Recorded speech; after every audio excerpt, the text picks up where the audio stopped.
Okay, welcome everyone. अब देखिए MP सब इंजीनियर का जो कैलेंडर है ऑफिशियली वो जारी हो चुका है, जिसमें कि ये बोला गया है कि भाई आप लोगों के लिए लगभग 700 वैकेंसी इसमें आने वाली है।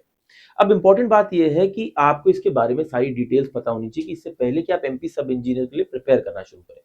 सबसे पहला सवाल जो मैंने देखा स्टूडेंट्स का लगातार ये आ रहा है कि क्या अदर स्टेट के स्टूडेंट्स अप्लाई कर सकते हैं? तो मैं आपको इस पूरी एक वीडियो के अंदर पूरी जानकारी देने वाला हूँ।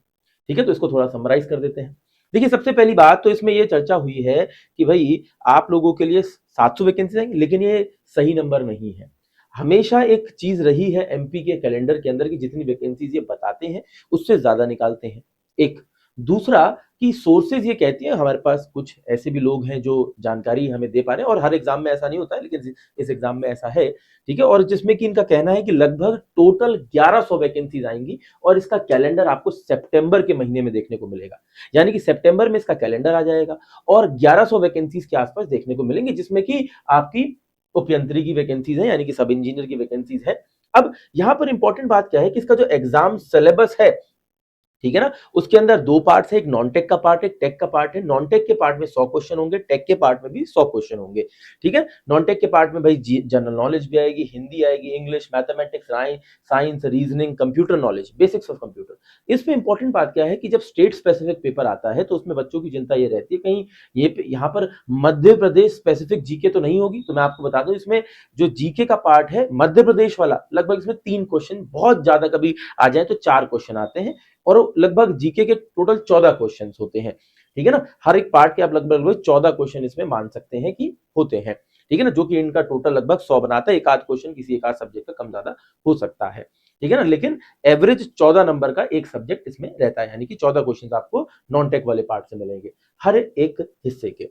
अब इंपॉर्टेंट बात क्या है, यानी कि आपको मध्य प्रदेश की जीके पे इतना ज्यादा फोकस करने की जरूरत नहीं है अगर आप अदर स्टेट के स्टूडेंट हैं, और अगर आप एमपी के स्टूडेंट हैं तो आपके लिए वो जीके वैसे भी एक अहम हिस्सा होती है। ठीक है, अदर स्टेट के स्टूडेंट्स के एप्लीकेशन की अगर मैं बात करता हूं तो अदर स्टेट के स्टूडेंट्स इसके लिए अप्लाई कर सकते हैं। क्लियरली मेंशन किया गया है कि देखिए, जो एमपी का जिनके पास डोमिसाइल है वो तो इसके लिए अप्लाई कर ही सकते हैं। ठीक है ना, लेकिन अगर आप दूसरे स्टेट के स्टूडेंट हैं तो आपको अनरिजर्व कैटेगरी में माना जाएगा। हो सकता है कि आप यूपी से बिलोंग करते हैं, इस फॉर्म को भरते हैं और आप एससी कैटेगरी में लाए करते हैं, लेकिन जब आप एमपी का फॉर्म भरेंगे तो आपको वहां पर एज एन अनरिजर्व कैंडिडेट ही फॉर्म भरना होगा। यानी कि अदर स्टेट के स्टूडेंट अनरिजर्व कैटेगरी में ही फॉर्म भर सकते हैं। ठीक है ना, जो कैटेगरी बेनिफिट्स है वो सिर्फ एमपी के डोमिसाइल वाले स्टूडेंट्स को ही मिलने वाला है। ठीक है, इसमें कि अगर आप देखेंगे तो फी कंसेशन जो है 250 रुपए है इंस्टेड ऑफ 500 रुपीज। ठीक है ना, और ये किसको मिलता है? सिर्फ एमपी के डोमिसाइल वालों को मिलता है, SC, ST, OBC, economically weaker section वालों को। ठीक है, लेकिन अगर आप अनरिजर्व कैटेगरी में देखें तो इसकी एप्लीकेशन फी 500 रुपए होती है। अगर इसमें सिविल इंजीनियरिंग के पार्ट वाले से देखें तो इसका जो सिलेबस है, ठीक है ना, वो क्या है? इसमें बिल्डिंग मटेरियल्स रहता है।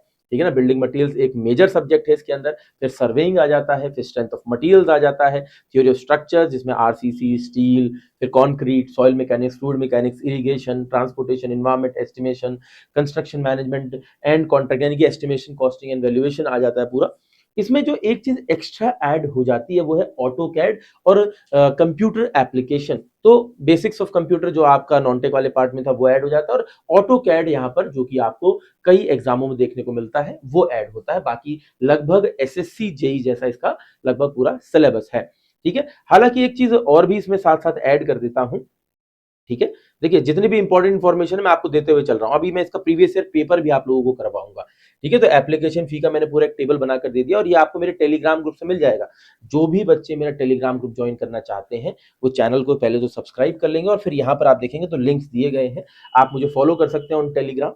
ठीक है, तो टेलीग्राम लिंक यहाँ पर दिया गया है, इस पर आप क्लिक करके टेलीग्राम को जरूर ज्वाइन कर ले। वहां से मैं जो मैंने पीडीएफ आप लोगों के लिए बनाया है वो भी दे दूंगा, प्रीवियस ईयर पेपर भी आपको दे दूंगा, और चैनल पे जल्द मैं आप लोगों को इसका प्रीवियस ईयर पेपर सॉल्व भी करवाने वाला हूं, तो उसके लिए भी आप तैयार रहें। ठीक है ना, आपकी और क्या रिक्वायरमेंट्स एग्जाम को लेकर वो भी साथ साथ मुझे कमेंट करके बताते रहेंगे। ठीक है ना, आपके जो एग्जाम सेंटर है वो सारे के सारे एमपी में ही पड़ते हैं। ठीक है ना, चाहे आपका उज्जैन हो, रेवा हो, सागर हो, भोपाल, ग्वालियर, ठीक है ना, नीमच, इंदौर, रतलाम, सिद्धि। ठीक है, ये सब एग्जाम सेंटर्स हैं जहां पर आपका एग्जाम पढ़ने वाला है।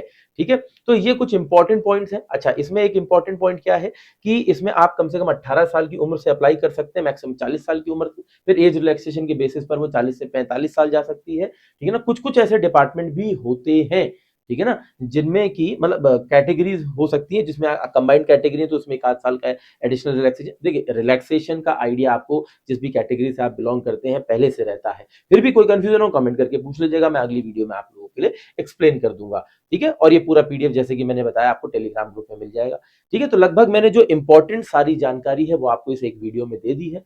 इसके बाद भी कोई डाउट हो आप कमेंट करके मुझसे पूछते रहिए, मैं आपको लगातार इस पर जवाब देता रहूँगा और पूरी कोशिश है कि 13 तारीख को जो इवेंट है, 13 तारीख को आप देखेंगे यहाँ पर एक बिग रिवील सेशन है आप लोगों के लिए, जिसमें कि मैं आपके एमपी सब इंजीनियर के लिए, ठीक है ना, इंपॉर्टेंट प्लान्स भी आप लोगों को डिस्क्लोज़ करने वाला हूँ, ठीक है? तो कुछ दिन बचे हैं, सभी बच्चे लगातार अपनी-अपनी अटेंडेंस में मार्क कर रहे हैं, 274 स्टूडेंट्स ऑलरेडी अपनी अटेंडेंस मार्क कर चुके हैं, तो आप भी अपनी अटेंडेंस मार्क कर दीजिए और 13 अगस्त को इस सेशन का हिस्सा बनना बिल्कुल भी ना भूलें। क्यों? क्योंकि ये आपके फ्यूचर को तय करने वाला है और ये एक बहुत ट्रांसफॉर्मेशन होगा कि आप आने वाले समय में इस एक पर्टिकुलर कह लीजिए कि इस रिवील सेशन से अपने जो फ्यूचर की जर्नी है उसको पूरा कर पाएँगे, ठीक है? तो इसमें बहुत से प्लान जो हैं सिविल इंजीनियरिंग स्टूडेंट्स के लिए यहाँ पर डिस्क्लोज़ किए जाने वाले हैं और ये नया प्लेटफ़ॉर्म आप लोगों के लिए सिर्फ़ इसलिए बनाया गया है ताकि हर एक इंजीनियर अपना सपना पूरा कर सके क्योंकि मेरा सिर्फ़ एक उद्देश्य है, हर इंजीनियर का सपना मेरा अपना, ठीक है? जय हिंद, जय भारत, धन्यवाद।